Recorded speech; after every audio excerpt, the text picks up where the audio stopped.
Nah, ini ke topik utama kita ini. Iya. Di Indonesia ini kan banyak sekali kasus korupsi yang, wah, kita lihatnya udah triliunan. Dulu kan kita anggap triliunan itu gede banget ya.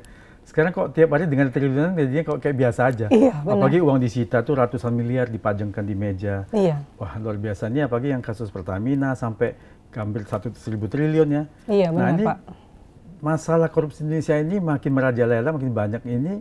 Kalau dari sisi psikiater melihatnya, apakah memang jiwa ingin korupsi itu adalah penyakit jiwa atau gimana? Iya, sebenarnya kalau keterkaitan antara korupsi dengan penyakit kejiwaan sebenarnya secara langsung belum dapat diterima secara umum karena masih perlu penegasan dari ilmu kedokteran dan bidang-bidang keilmuan lain. Tetapi kalau kita melihat fenomena yang ada, yang terjadi pada orang-orang yang berperilaku korupsi, seperti adanya gambaran perubahan-perubahan di area-area tertentu di otak. Ada beberapa area di otak yang bisa mengalami perubahan, yang antara lain di daerah prefrontal cortex, di daerah bagian dorsolateral kanan, dan juga di daerah junction temporoparietal kanan terjadi perubahan. Kita bentuknya berubah, maksudnya? Atau aktivitas otaknya. Ya, tapi dari aktivitas otak itu kalau dilihat secara... Iya, dengan SPECT imaging, positron single photon emission komputer tomografi. Itu dilihat dari warna apa bentuk yang berubah? Iya, kita bisa lihat dari warnanya, karena pada saat pemeriksaan dilakukan pemasukan kontras, dan pada saat aktivitas otak dinilai secara 3 dimensi, bisa terlihat aktivitasnya apakah mengalami peningkatan atau penurunan. Dari situ kita bisa melihat fungsi-fungsi otak yang sementara terjadi. Nah, untuk mengecek itu apa istilahnya? Brain imaging. Brain imaging. Jadi uji pencitraan radionuklir, jadi dimasukkan kontras, kemudian dilakukan dengan menggunakan kamera tertentu dengan pencitraan otak dan melihat kondisi otak dalam bentuk 3 dimensi, kita bisa menilai fungsi-fungsi dari otak itu sendiri. Oh, jadi kalau orang yang suka korupsi itu kira-kira otaknya seperti apa nih? Iya, jadi seperti yang tadi saya sampaikan bahwa fenomena yang terjadi baik secara biologis maupun secara psikologis, kita bisa menemukan adanya kemiripan dengan kondisi yang terjadi pada orang-orang yang mengalami adiksi, baik adiksi karena narkoba ataupun adiksi perilaku, contohnya seperti pornografi, judi online ataupun game.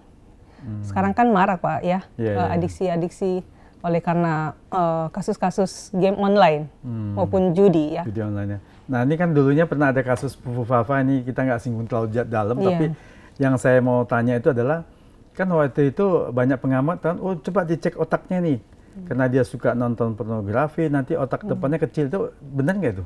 Otak depan itu bisa mengecil?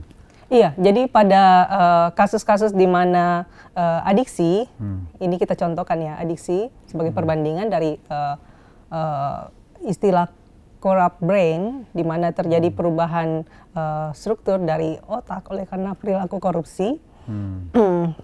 Di area prefrontal cortex yang mengatur tentang kemampuan seseorang dalam mengontrol diri, membuat keputusan dan decision making, serta membuat perencanaan, itu mengalami gangguan oleh karena mengalami disfungsi atau damage pada area prefrontal cortex. Oh, jadi benar ya, jadi tidak hanya kejiwaan ataupun apa saja, tapi dari bentuk otak dan secara itunya bisa ketahuan. Secara struktur bisa dalam setelah terjadi pada kondisi yang kronis. Tapi artinya seseorang itu kalau sudah lama melakukan hal itu baru bisa terjadi perubahan dong, baru ketahuan dong.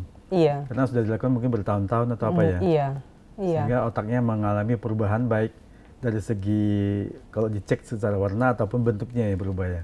Iya, secara fungsi seperti yang saya sebutkan tadi bisa menggunakan single photon emission komputer tomografi, itu bisa terdetek, Pak Edi.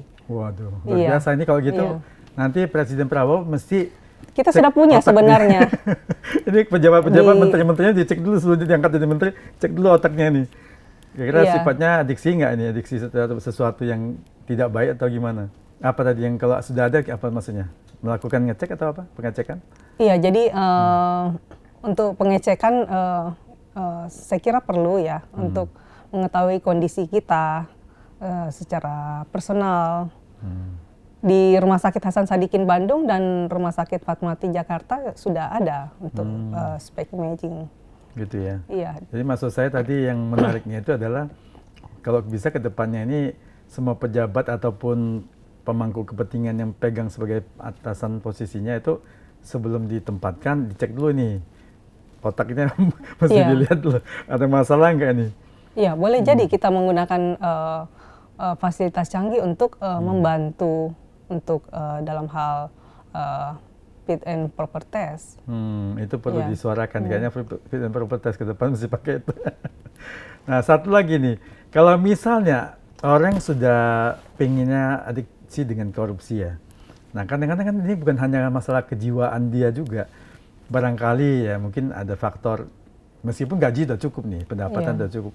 Tapi masalah faktor yang tadi itu mungkin ada istilah harus setor ke X-nya, ke atasan, atau ke kelompok tertentu.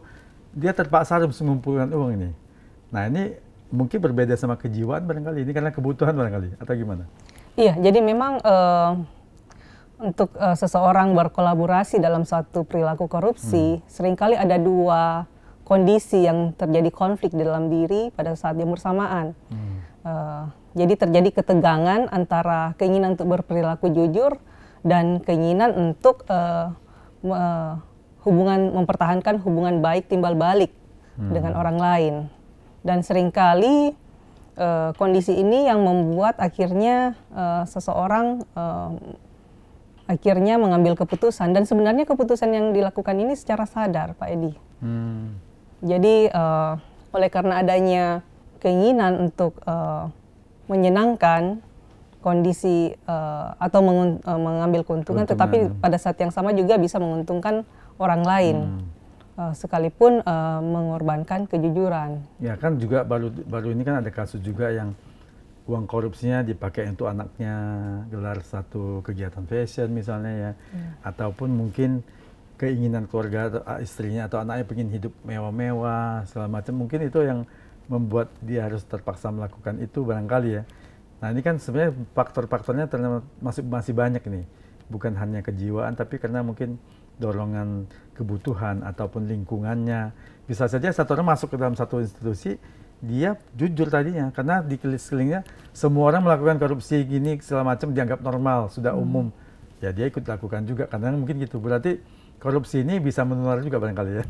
Iya, jadi Penyakit memang sesuatu hal yang negatif itu lebih mudah untuk ditiru atau lebih mudah untuk berkembang dibandingkan sesuatu hal yang positif. Dan memang kalau kita melihat ini sebenarnya kembali lagi ke masalah parenting di dalam keluarga, bagaimana dari sejak dini keluarga menanamkan nilai-nilai moral di dalam keluarga, membangun sebuah keluarga yang berintegritas, yang menghargai kejujuran. Nah, ini luar biasa nih, memang pendapat Dr. Aryati ini perlu kita jadikan satu pedoman juga ini, termasuk ya pemerintah, artinya pendidikan kita jangan hanya pendidikan formal di sekolah.